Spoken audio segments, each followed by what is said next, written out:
ఆయన జ్ఞాపకత్వం నాగంలో కవిరాజ ఆశ్రమం అని చెప్పి ఒక ఆశ్రమం ఉంటుంది. దాని తరఫున స్కూల్లో గడిపాం. చాలా చేసాం. 5-6 సంవత్సరాలు కట్టేది. చాలామంది పెద్దవాళ్ళందరినీ ఆహ్వానించాము. యానివర్సరీకి వాళ్ళందరూ కొనేసారు.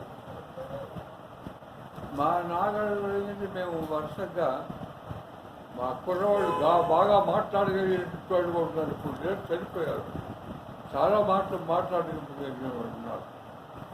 అలాంటి వాళ్ళందరూ కూడా మౌలిక ఉపన్యాసాలు చదువుతుంటే మా నాగన్న గ్రామంలో పొరపాటునైనా ఏమిటా ఇట్లా మాట్లాడతావని ప్రశ్న వేసినటువంటి వాడు లేడండి.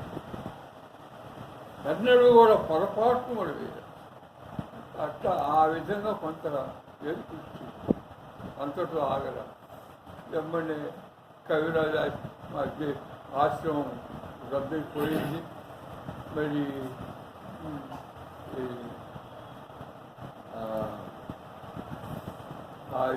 ఎంఎన్ఐ విశ్వభద్రం ఎలక్షన్ జరిగి అప్పుడు అయిపోయింది. 1946లో నేను వెళ్ళాను అక్కడికి. ఏది డ్యాఫర్లో ఆ మీటింగ్ అంతా 10 రోజులు మీటింగ్ అంతా. చివరి రోజులు చాలా స్పష్టంగా చెప్పారు, ఈ రాజకీయ పార్టీలు ఇవన్నీ అనవసరం, తప్పనిసరిగా హ్యూమన్స్ మార్గం పోవాలని చెప్పారు. మరుసటి సంవత్సరమే ఆయన హ్యూమన్స్ పార్టీని రద్దు చేయటం, హ్యూమన్స్ సంఘాన్ని ఏర్పాటు చేయడం జరిగింది. ఆ సంఘం ఏర్పాటు చేసిన తర్వాత 1949లో ముస్సోరీలో హిమాలయ పర్వతాల మీద ముస్సోరీలో study camps, human study camp జరిగింది. చాలామంది వచ్చారు. దేశీయులు కూడా వచ్చారు. దాదాపు 100 మంది దాకా వచ్చారు. వస్తే దానికి హాజరయ్యారు. కలిసి నేను కంప్లీట్గా దానికి అంకితం వేస్తాను. మీరు చూసారో లేదు, నేను దాని ఫలితంగానే మరి మొట్టమొదటిసారిగా రాష్ట్ర విశ్వామినేషన్ ప్రచురించాను. ఆ తర్వాత జగన్మోహన్ చేయడం ప్రచురించాను. ఆ తర్వాత నేను ఏం చేశానంటే హ్యూమన్స్ సిద్ధాంతానికి 6 సూత్రాలు ఉన్నాయి. మొట్టమొదటి సూత్రాలు. ఆ 6 సూత్రాల మీద ప్రత్యేకంగా ఒక పుస్తకం రాసి పేపర్లో వేసి అనుకోండి. ఇట్లా వరుసగా నేను పుస్తకాలు రాస్తూ ఉన్నాను. పుస్తకాలు రాయడంతో మెదకు ఊరు కూడా ఉపన్యాసాలు చెబుతున్నాను విన్నాను. అంటే ఎవరిని వెళ్ళి ఒరే నువ్వు ఇట్లా మాట్లాడతావేంటి, అట్లా మాట్లాడతావేంటి, అది కాదు ఇది కాదు అని దగ్గరగా వెళ్ళి కూర్చొని బోధించి ఇట్లా ఒత్తిడి చేసేటువంటి పొరపాటును కూడా నా జీవితంలో కూడా నేను మాట్లాడుతూ ఉంటే వాళ్ళు వింటూ ఉంటే, నా పుస్తకాలు చదువుతూ ఉంటే వాళ్ళు వాళ్ళ మనసు అంగీకరించి ఆ రకంగా మారిపోయినాడు తప్ప ప్రత్యేకంగా వచ్చాడు. మీకు ఒక చిన్న విషయం చెబుతాను. నిన్న హైదరాబాద్ వెళ్ళినా కదా,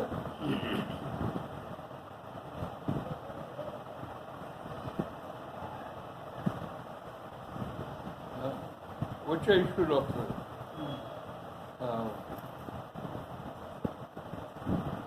వచ్చే ఇష్యూలో వస్తుంది. ఇది హేతువాదం మీద ప్రత్యేకంగా నేను ఒక నాస్తికులు ఉన్నారు జాగ్రత్త అని ఒక పుస్తకం, ఒక ఆర్టికల్ రాశాను.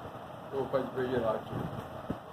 అది చూసి చాలామంది ఇదేమిటి ఎట్లా మాట్లాడతాడు అని చెప్పి విమర్శ చేసినటువంటి వాడు, పేపర్లకు ఎక్కి రాసినటువంటి వాళ్ళు ఉన్నారు.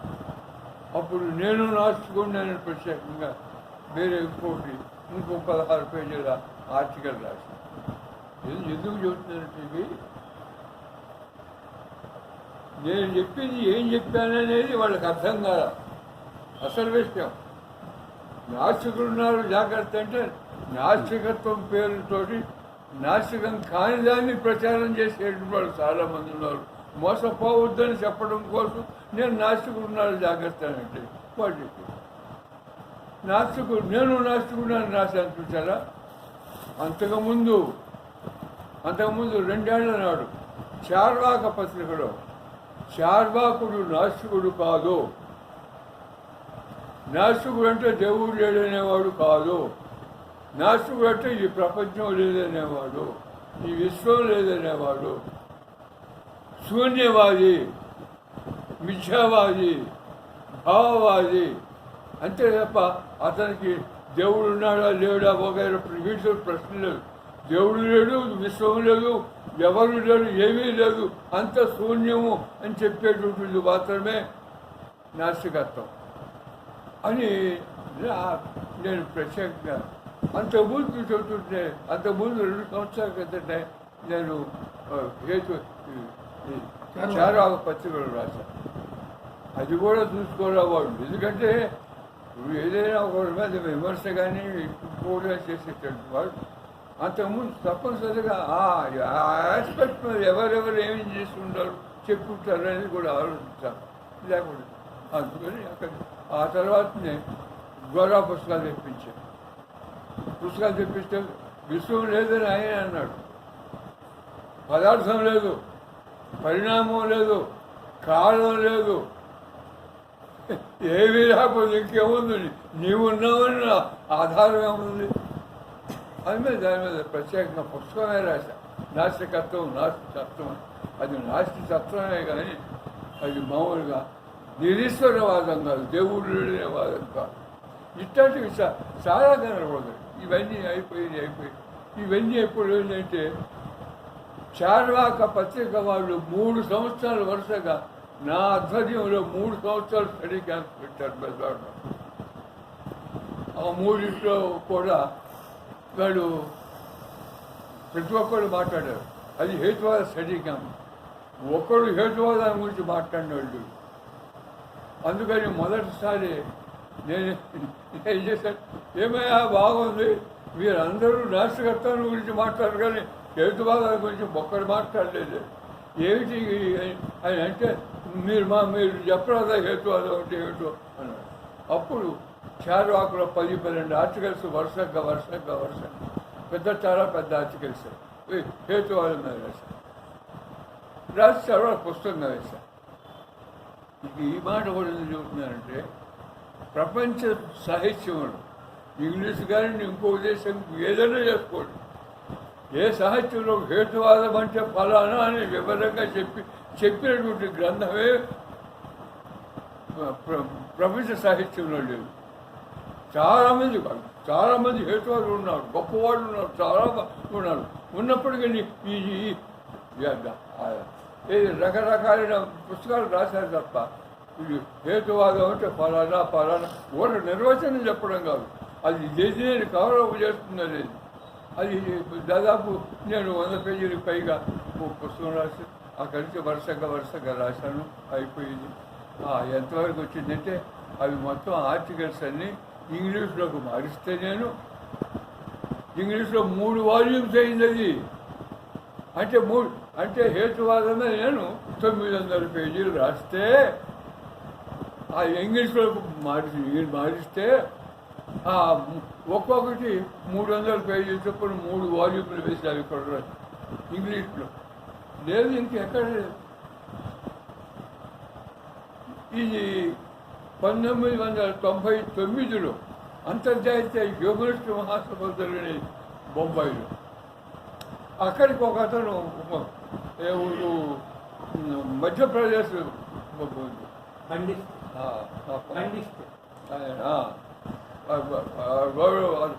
అతను ప్రొఫెసరు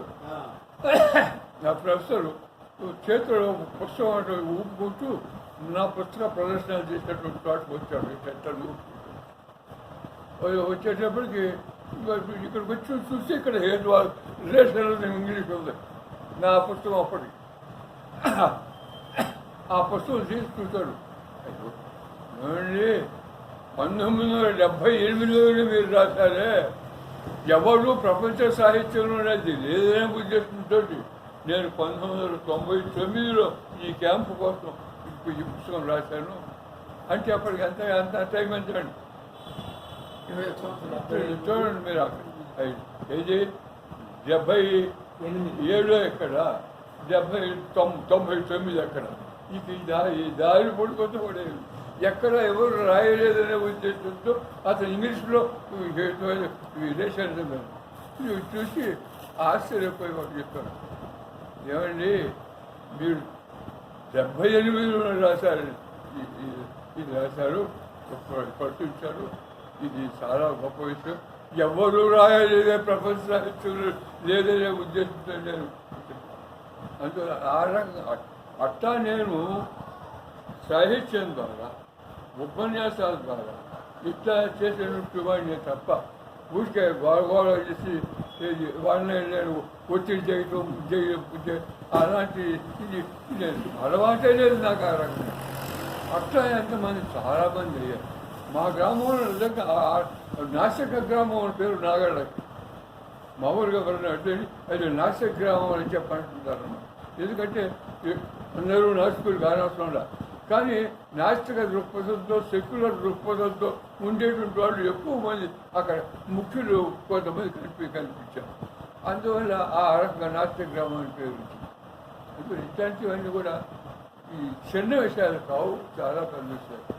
అయితే ఒకటి ఏంటంటే నేను చందాలు ఉన్నాయి, నేను చందాలు వసూలు చేశాను. ఆశ్రమానికి కూడా నేను చందాలు వస్తుంది, వాళ్ళంతటా వాళ్ళు వచ్చి ఇవ్వటం, వాళ్ళే కలెక్ట్ చేయటం, తీసుకొచ్చి ఇవ్వడం. పొరపాటున కూడా నేను ఎప్పుడు చందాలు అట్లా అడిగారు. తర్వాత హేతువాద సంఘం ఏర్పడి ఇదంతా మనం వచ్చిన తర్వాత కాకపోతే మా కుటుంబానికి సంబంధించిన వాళ్ళు ఇద్దరు ఉంటే ఒక ఇద్దరిని మాత్రం ప్రత్యేకనాడు. ఒకడు 50,000 ఇచ్చాడు, ఒకడు 2 లక్షలు ఇచ్చాడు. 5 పుస్తకాలు ప్రచురణ బలవాళ్ళు ఇచ్చాడు, మిగతా ఏమి లేదు. మొన్న పైన అంటే కింద అంత ఇది వేయాల్సి వచ్చింది. ఇది వేయాల్సి వచ్చింది. నిజంగానే నేను ఆయన ఆరబండ్ల పూర్ణచంద్ర గారిని నేను అడగల. అంతకుముందు 4 సార్లు ఆయన విశాఖపట్నంలో లెక్చరర్గా ఉండగా 4 సార్లు వెళ్ళాను. తర్వాత అమెరికా వెళ్ళాడు, అక్కడ సంపాదించుకున్నాడు. అక్కడి నుంచి నాకు డబ్బులు పంపిస్తూ ఉండేవాడు.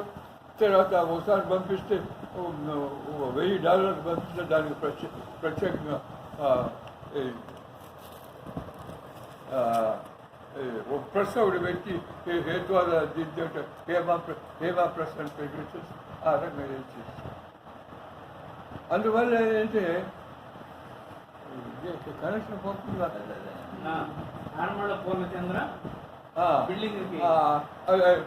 ఆ తర్వాత నేను అడగలేదు, ఏమి లేదు. అడగకుండా ఇక్కడ humans centre, radical humans centre ఏర్పాటు అయిందని తెలిసి ఈ పరిస్థితి ఇక్కడ పరిస్థితి అంత విన్న తర్వాత ఆయనంతట ఆయనే నేను 5 లక్షలు పంపిస్తున్నాను. ఆయన 5 లక్షలు ఇచ్చాడు. నేను అడగల. ఎందుకంటే మనం చేసే కృషి కనుక స్పష్టమైనటువంటి అవగాహన మిగతా వాళ్ళ కనుక ఇచ్చేట్టయితే అట్లా కాకపోతే. నిన్న మరి వీడెవరు మా కోటెవరు గవర్నమెంట్ కోటస్వామి మా కుర్రవాడు, ఇక్కడ వాడు అమెరికాలో ఉన్నాడు, బాగా సంపాదించాడు. ఇక్కడే పెద్ద హాస్పిటల్, అక్కడికి వెళ్ళి బాగా సంపాదించాడు. అక్కడికి వాడిని అంతకుముందు నేను 20 లక్షలు అడిగా, ఏది బిల్డింగ్ ఏదో ఇచ్చేయాలో ఉద్దేశం. అప్పుడు ఏంటంటే వాడు వెనక ముందు ఇచ్చాను. తర్వాత నేను వాడిని అడగలేదా. ఆ తర్వాత 4 సంవత్సరాలకి ఇది పైన వేద్దామని అటువంటి మన వాళ్ళు ఆలోచన చేశారు. అప్పుడు మ్యాథ్స్ చెప్పారు, వాడికి ఫోన్ చేయి, నేను చెప్పానని చెప్పు, మ్యాథ్స్ సార్ మిమ్మల్ని అడగమన్నాడు, ఏం చెప్పాలంటే నా పేరు చెప్పి నేను వెళ్ళకుండా, నేను మాట్లాడకుండా మాట్లాడితే 20 లక్షలు నేను ఇస్తాను అనుకున్నాను.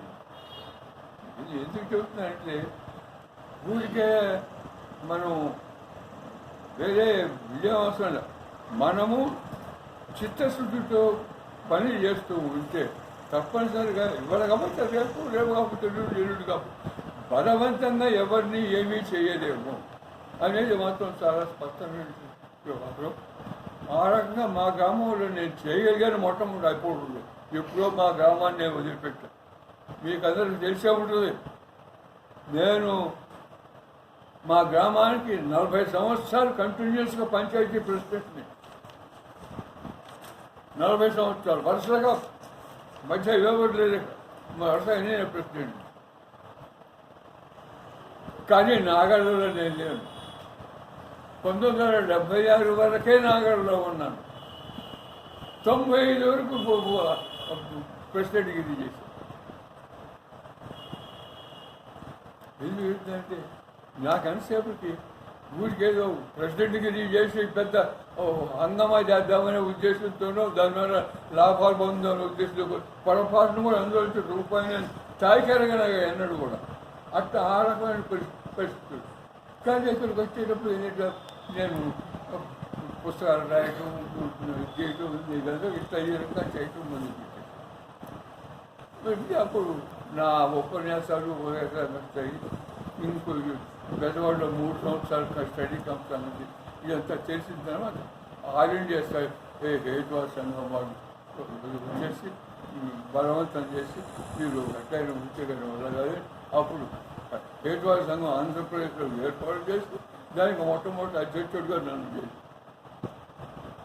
అందువల్ల నేను అది కావాలని నేను ఎందుకంటే అది లేకుండా నేను ఎన్ని అప్పటికే 100 పుస్తకం కనీసం 100 ఉపన్యాసాలు చెప్పుకుంటాను. అనే ప్రాంత గ్రామాన్ని అన్ని గ్రామాలు తిరుగుకుంటా, చాలా గ్రామాలు తిరుగు. ఈ గ్రామంలో కూడా ఉపన్యాసాలు చెప్తాను. చాలా ఇట్లా ఈ ప్రాంతం అంతా తిరిగాను, ఇంకా అటు తిరిగాను. అందువల్ల ఏంటంటే మనము స్వార్థాన్ని ఆశ్రయించకుండా తప్పనిసరిగా ఏదో కొంత కృషి చేస్తుంటే ఇది గమనించేటప్పుడు ఎవరు ఉంటే తప్పనిసరి కదా. ఈ గ్రామంలో హరిబాబు ఉన్నాడు, షేక్ బాబు ఉన్నాడు. నేను వాళ్ళని పిలవలేదు, వాళ్ళు ఎవరో నాకు తెలియజేస్తారు. ఏదో వెళ్తే అదే సమయానికి ఎక్కడ కనపడదు, ఏదో మాట్లాడుతున్నారు. ఆ మాట ఈ మాటకు వచ్చేటప్పుడు ఈ హేతువాదం వీటి మీద నాకు వచ్చేస్తుంది. వచ్చి మాట్లాడటం మొదలుపెట్టాను. నేను వెళ్తుంటే నేను ఇక్కడి నుంచి నాగాడు శ్రీరామ్ నాగాడు వెళ్ళాలంటే ఇక్కడికి వచ్చి వెళ్ళాలంటుంది.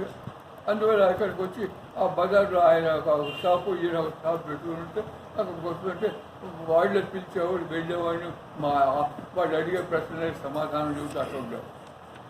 చివరికి వాళ్ళైతే కంప్లీట్గా హేతువాద దృక్పథానికి మానవ దృక్పథానికి వచ్చేటప్పటికి ఇంత ఇవాళ ఎక్కడ ఏ రకంగా అభివృద్ధి చేసింది మీ అందరికీ తెలుసు.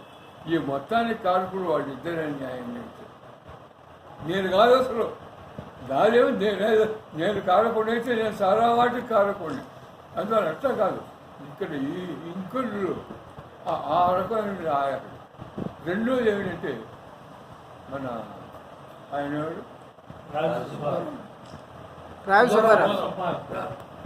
రావి సుబ్బారావు మేము ఇక్కడ నాగడలో కవిరాయాసులు నడిపేటప్పటికే ఆయన రాడికల్ హ్యూమనిస్ట్, మొట్టమొదటి రాడికల్ డెమోక్రాట్, తర్వాత రాడికల్ హ్యూమనిస్ట్ అయ్యాడు. అప్పుడే ఇట్లా మాకంటే ముందే అయ్యాడు. రాయి పుస్తకాలు చదివాడు, అట్లా ఇట్లా చదువు అప్పటికి అతను గ్రాడ్యుయేషన్ చేస్తూ ఉన్నాడు. అట్లా అయ్యాడు ఆయన. ఆ ఇంట్లో అది మర్చిపోవాలి. అది ఇప్పటికే తర్వాత ఆయన పోస్ట్ మాస్టర్ చేశాడు చాలా కాలం. అంతా చేసి ఇదంతా రిటైర్ అయ్యాడు. రిటైర్ అయినా ఆయన ఆ హ్యూమనిస్ట్ ధోరణి మాత్రం వదిలిపెట్టలేదు. అందువల్ల ఆ చివరికి ఆయన ఏం చేయాలంటే సరే ఎట్లన్నా సరే ఇక్కడ ఏదైనా ఏర్పాటు చేయాలని ఉద్దేశంతో 10 సెంట్ల స్థలం వాడైతే ఎంత ఉంటుందో నాకు తెలియదు. ఇచ్చిన రోజునే 15-50 లక్షలు అవుతుందన్నారు. ఇది వాడు ఎంత అవుతుందో తెలియదు. అందువల్ల ఈ 10 సెంట్ల స్థలాన్ని ఆయన ఇస్తే ఆ 10 సెంట్ల స్థలంలో చివరికి ఏ రకమైనటువంటి ఇంకోటి చెప్తాం. ఇండియాలో ఇట్లాంటి లేదు, ఇండియాలోనే లేదు. ఇండియాలోనే ఇంత సాహిత్యం వెల్లడించి ఈ రకంగా తీర్చేటువంటిది ఇండియాలోనే లేదు. నాకు తెలిసినంత వరకు తెలియకుండా ఉంటే నేను చెప్పలేదు. ఎందుకంటే ఏమన్నా మనం ఇక్కడ ఉన్న సంగతి ఎవరికి ఎంతమంది తెలుసు. అట్లాగే ఎక్కడని మనకు తెలియకుండా ఉంటే ఉండదు. ఎక్కడ పుస్తకాలు, ఎక్కడ కథ, ఎక్కడ ఎంత ఇది ఇది ఇంత కృషి చేసేటువంటి దీని డెవలప్ కావడం కోసం వాళ్ళిద్దరు కృషితో ప్రారంభమై ఇక్కడ లోకల్గా ఉన్నటువంటి పెద్ద పెద్దలందరినీ అందులో వారు ప్రిన్సిపల్ వీరు ఆయన ఒక పెద్ద సైంటిస్ట్ ఇట్లా వగైరా వగైరా అందరినీ ఎంతోమంది ఆకర్షించారు.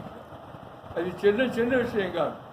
నాకు తెలిసినటువంటి వాళ్ళు మరి తెనాల్లో ఉన్నారు. అప్పుడు అయిపోయింది, తెనాల్లో ఆ శాఖ అంతా అయిపోయింది. ఇవాళ అక్కడంతా కొత్త రకమైన చూస్తాడు. ఎన్ని రకాలు కొద్దిమంది మన ప్రఫుల్ లాంటి వాళ్ళు చాలా కొద్దిమంది ఉంటారు. అంతగా చెప్పింది.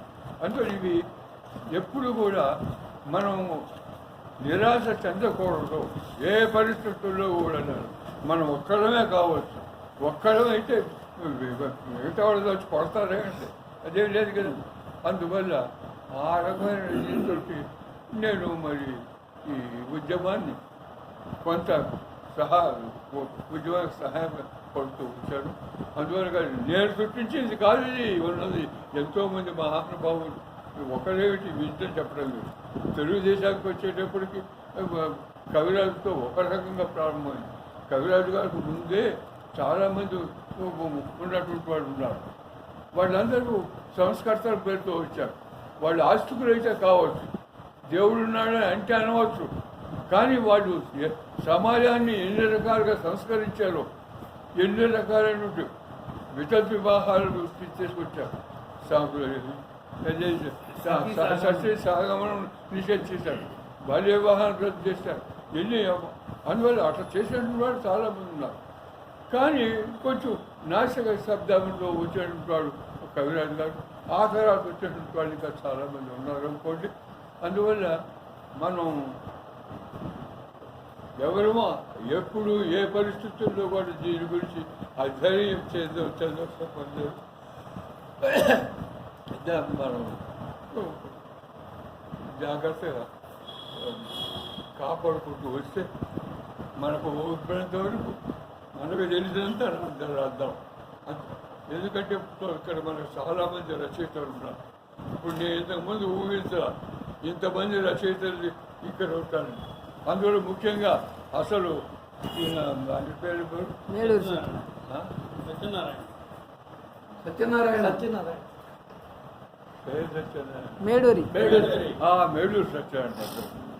సత్యనారాయణ ఎంతవాడు అవుతాడని నాకు తెలియదు. ఎందుకంటే మన వాళ్ళ హైదరాబాద్ వెళ్ళినప్పుడు ఆయనే కాదు. అంతకుముందు ఏదో కమ్యూనిస్ట్ సెంటర్ కింద ఉంటే ఏదో ఆర్గనైజేషన్లో ఉండేవారు.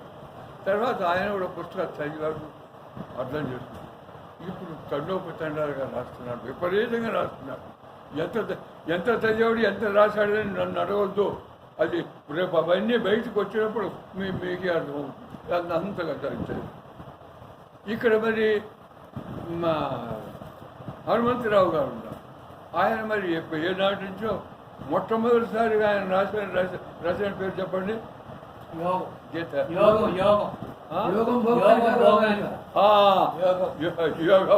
యోగం పేరుతో ఎన్ని రకాల మోసం జరుగుతుందో ఆ మొత్తాన్ని విషయం చేస్తూ అసలు యోగం యొక్క శాస్త్రీయ ప్రతిపత్తి లేఖనం అనే పుస్తకం ప్రారంభించేసి ఆ తర్వాత ఇంకా చాలా పుస్తకాలు ఆయన రాశారు.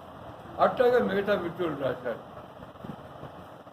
అందువల్ల తర్వాత మీకు వీరన్న గారు చెప్పలేదు. వీరన్న గారు ఆయన మార్క్సిస్టు, కమ్యూనిస్టు. మొట్టమొదటి నన్ను బాగా విమర్శించిన వాడు ఆయన కూడా ఉన్నాడు. ఏది నాస్తికులు ఉన్నారు జాగ్రత్త అని రాసిన దాంట్లో దాని మీద ఉన్నాడు. తర్వాత నేను రాసిన సమాధానం నుంచి ఆయన అప్సెట్ అయ్యాడు. తర్వాత ఆయన వెళ్ళి మార్క్సిస్టు ప్రశ్న వేయటం మొదలుపెట్టాడు. ఒక్కరు సమాధానం చెప్పినట్టు వాడు లేడు.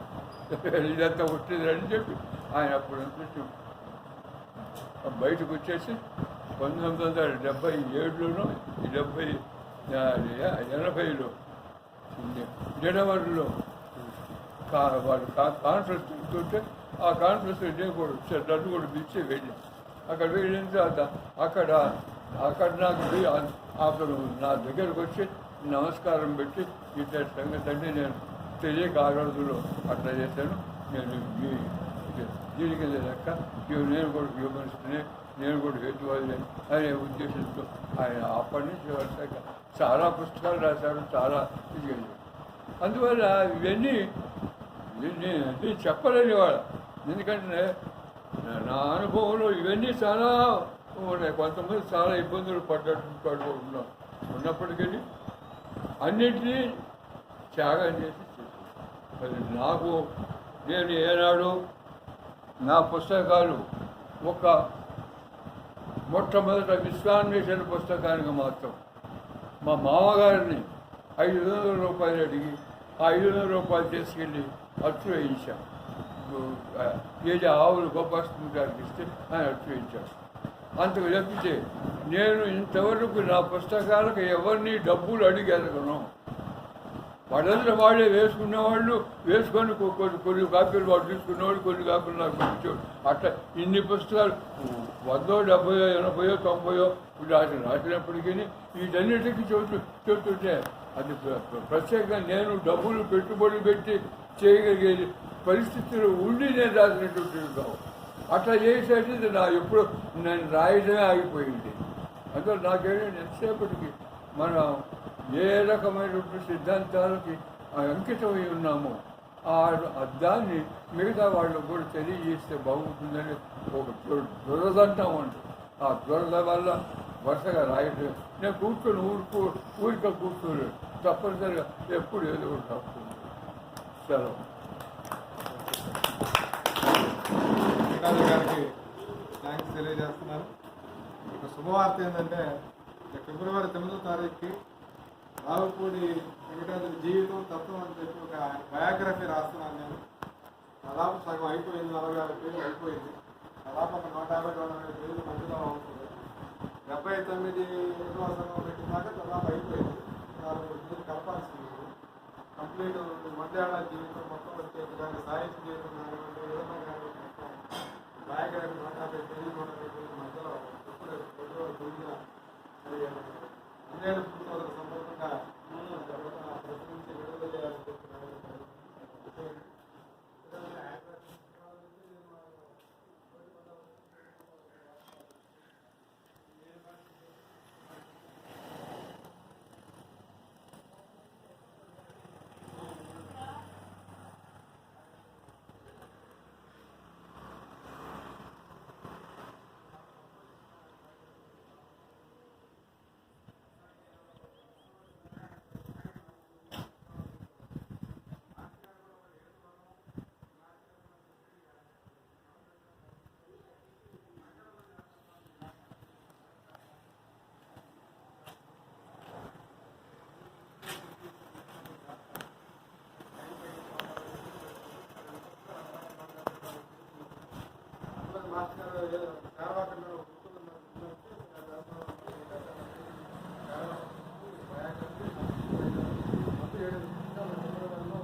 పేరు అయినాక మార్చిగా తీసుకున్న తర్వాత మిత్రులు చూసిన తర్వాత గ్యాప్ ఉంటే అందరిని అడిగి రాత్రి కంప్లీట్ చేయాలి. ఈలోపు ఏంటంటే ఒక చాప్టర్ మన వాళ్ళు అభిప్రాయం